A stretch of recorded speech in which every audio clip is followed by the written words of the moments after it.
आज के इस दौर में जब जुल्म कानून बन चुका है और सच बोलना जुर्म समझा जाता है, दुनिया एक बार फिर उसी सवाल की तरफ लौट रही है, क्या अल्लाह फिर से एक रहनुमा भेजने वाला है?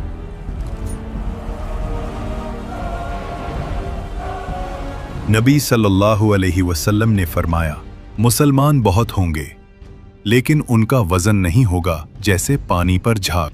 सोचो, इतनी तादाद होने का फायदा अगर ईमान न हो। जंग तादाद से नहीं, ईमान की ताकत से जीती जाती है।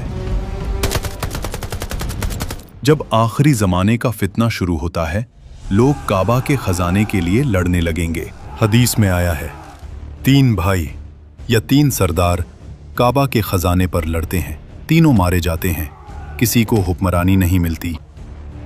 और फिर एक शख्स होगा जो सिर्फ अल्लाह के हुक्म और हक के लिए काम करेगा और मुसलमानों का रहनुमा बनेगा, जो न सिर्फ मुसलमानों को फितना और जुल्म के अंधेरों से बाहर निकालेगा बल्कि उन्हें ईमान के साथ एकजुट भी करेगा ताकि मुसलमानों में असली ताकत और कुव्वत कायम हो।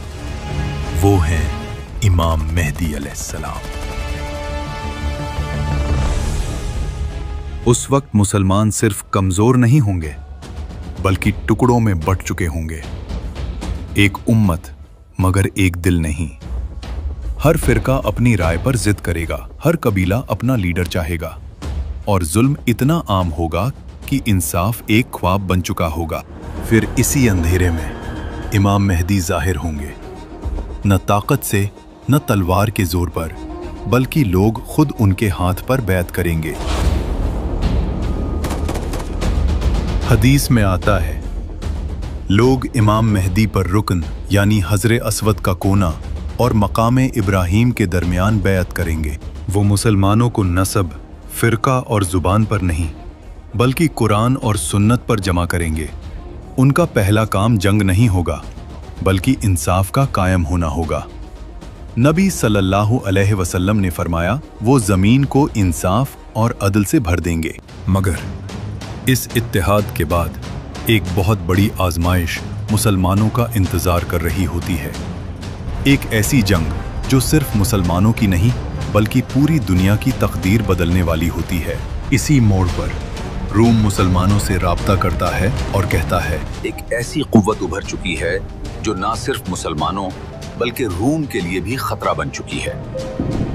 अहादीस के मुताबिक रोम यानी उस दौर की बड़ी नॉन मुस्लिम सुपर पावर्स, जिन्हें आज के दौर में वेस्टर्न पावर्स, यूरोप, रोम की नस्ल से जुड़ी कुव्वतें समझा जाता है। और अब ये वो लम्हा होता है जहां फैसला सिर्फ सियासत का नहीं बल्कि ईमान और हिकमत का होता है। इमाम मेहदी, जो मुसलमानों को कुरान और सुन्नत पर जमा कर चुके होते हैं, इस मोड़ पर जंग का फैसला न गुरूर से करते हैं न लालच से, बल्कि वक्त की जरूरत और बड़े फितने से बचाव के लिए। और फिर वो मंजर आता है जो पहले कभी नहीं देखा गया। मुसलमान और रूम एक ही सफ में एक ही दुश्मन के खिलाफ खड़े होते हैं। नबी सल्लल्लाहु अलैहि वसल्लम ने इस वाक़ये को पहले ही बयां कर दिया था, तुम रूम के साथ सुलह करोगे, फिर तुम और रूम मिलकर एक तीसरे दुश्मन के खिलाफ जंग करोगे। इस तीसरे दुश्मन का नाम कहीं भी नहीं लिया गया, न कुरान में न सही अहादीस में। नबी सल्लल्लाहु अलैहि वसल्लम ने सिर्फ इतना बताया कि वो एक ऐसी कुव्वत होगी जो उस वक्त मुसलमानों और रूम दोनों के लिए बराबरी का खतरा बन चुकी होगी। इस जंग में तलवारें अलग होती हैं पर निशाना एक होता है। और जब ये जंग जीती जाती है तो लगता है जैसे दुनिया ने सांस ले ली हो, मगर हकीकत ये होती है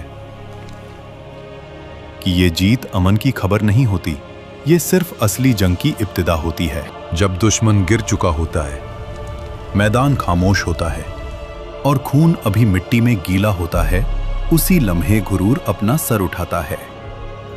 रूम के लश्कर में से एक शख्स धीरे धीरे आगे बढ़ता है। उसके चेहरे पर फख्र होता है, आंखों में गुरूर।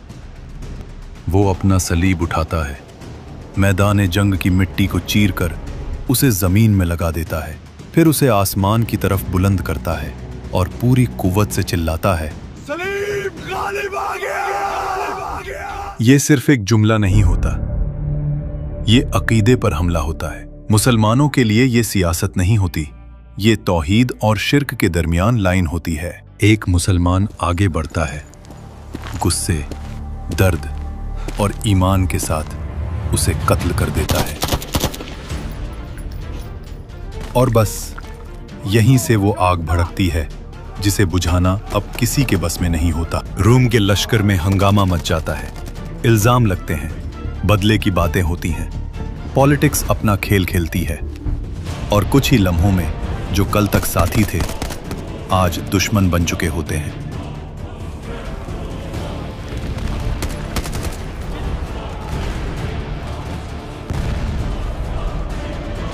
नबी सल्लल्लाहु अलैहि वसल्लम ने इस मंजर को पहले ही बयां कर दिया था।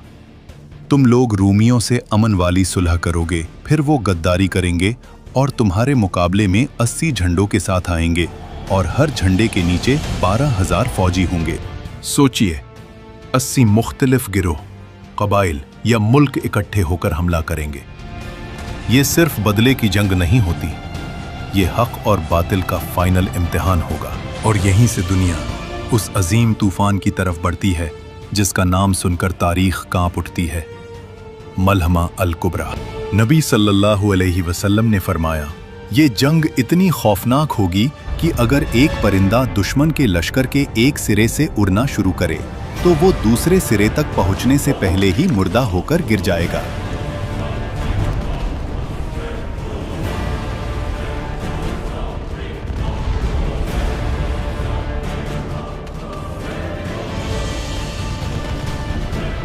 इसे अहादीस में कहा गया अल मलहमा अल कुबरा, यानी आखिर जमाने की अजीम जंग।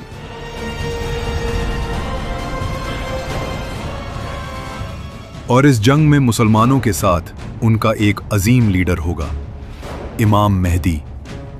नबी सल्लल्लाहु अलैहि वसल्लम ने फरमाया, रूम अपने पूरे लश्कर के साथ निकलेंगे और मुसलमान भी अपनी पूरी कुव्वत के साथ। फिर आप सल्लल्लाहु अलैहि वसल्लम ने फरमाया, मुसलमानों का एक हिस्सा बिना लड़े वापस हो जाएगा, उन्हें सबसे बदतरीन लोग कहा गया। फिर फरमाया कि 1/3 शहीद हो जाएंगे और वो अल्लाह के नज़दीक बेहतरीन शहीद होंगे, और जो बच जाएंगे वो फतह हासिल करेंगे। और नबी सल्लल्लाहु अलैहि वसल्लम ने फरमाया, इस जंग में हर 100 में से 99 शहीद होंगे। और जब ये जंग अपनी इंतहा पर पहुंचती है, जब लगता है कि अब सब खत्म हो गया, उसी वक्त सबसे बड़ा फितना जाहिर होता है। नबी सल्लल्लाहु अलैहि वसल्लम ने फरमाया, मुसलमान अभी अपनी तलवारें जैतून के दरख्तों पर लटकाकर गनीमत का माल तकसीम कर रहे होंगे कि इतने में शैतान चिल्लाएगा, दज्जाल तुम्हारे पीछे, तुम्हारे घर वालों तक पहुंच चुका है। यानी मलहमा अल कुबरा खत्म नहीं होती, ये अगले और सबसे खतरनाक मरहले का दरवाजा होती है। और यहीं से दुनिया उस फितने की तरफ बढ़ती है जिसका मुकाबला सिर्फ अल्लाह की मदद से ही मुमकिन होगा। और फिर ईसा इब्न मरियम अलैहिस्सलाम दमिश्क की जामी मस्जिद के सफ़ेद मीनार पर उतरेंगे। उस वक्त नमाज फजर की इकामत हो चुकी होगी। हजरत ईसा अलैहिस्सलाम को देखकर इमाम मेहदी पीछे हटने लगेंगे ताकि हजरत ईसा अलैहिस्सलाम नमाज पढ़ाएं। वो इमाम मेहदी के कंधे पर हाथ रखेंगे और फरमाएंगे, नहीं, आप ही नमाज पढ़ाएं, क्योंकि इस नमाज की तकबीर आपके लिए कही गई है। फिर नमाज के बाद हजरत ईसा अलैहिस्सलाम फरमाएंगे, मस्जिद का दरवाजा खोलो। बाहर दज्जाल 70,000 यहूदियों के साथ मौजूद होगा। और फिर मैदान एक नई जंग के लिए तैयार होता है। एक तरफ यहूदी अपने मसीहा दज्जाल के साथ खड़े हैं और दूसरी तरफ मुसलमान इमाम मेहदी और हजरत ईसा के साथ। लेकिन ये तो सिर्फ शुरुआत थी। असली मुकाबला तब शुरू होगा जब 80 झंडों का लश्कर सामने होगा और दज्जाल का फितना हर घर तक पहुंच जाएगा और हजरत ईसा अपनी तलवार उठाएंगे। क्या आप देखना चाहते हैं पार्ट 2, जिसमें हजरत ईसा और इमाम मेहदी का दज्जाल के खिलाफ वो फाइनल मुकाबला और हक की अजीम फतह दिखाई जाएगी? कमेंट में लिखिए। Next part.